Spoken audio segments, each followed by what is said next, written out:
Ние нямаме гласувания с ГЕРБ. И не само, че нямаме гласувания с ГЕРБ, напротив, ние сме в чест сблъсък с ГЕРБ. Режим на гласуване. Прекратете гласуването.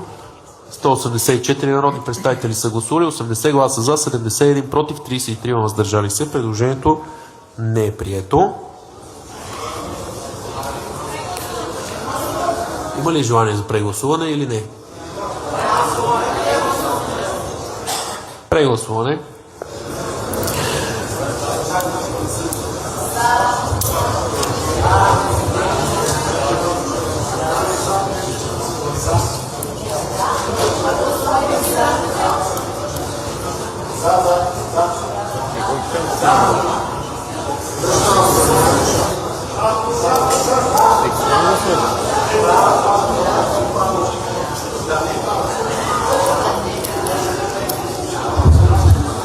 Прекратете гласуването.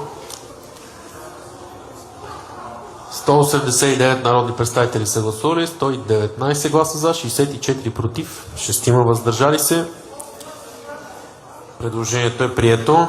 Случайно съвпадение на обстоятелствата. Групата на ГЕРБ казва за и групата на Възраждане гласува за. Те си казват всеки път за. Вие чухте ли мен да казвам за? Няма как да работим с ГЕРБ. И никога не сме работили с ГЕРБ. Защо Борисов пазеше имунитетите на вашите депутати? Питаме дали помощта на ГЕРБ, този чадър да ви предпазят от падането на имунитетите... Помощ на ГЕРБ няма. Само да уточним за какво се искат тези имунитети. За участие в протест. За участие в политически протест. Не просто за участие в протеста, за вандалски действия по време на участие в такъв какви вандалски действия? Кадрите ги помним.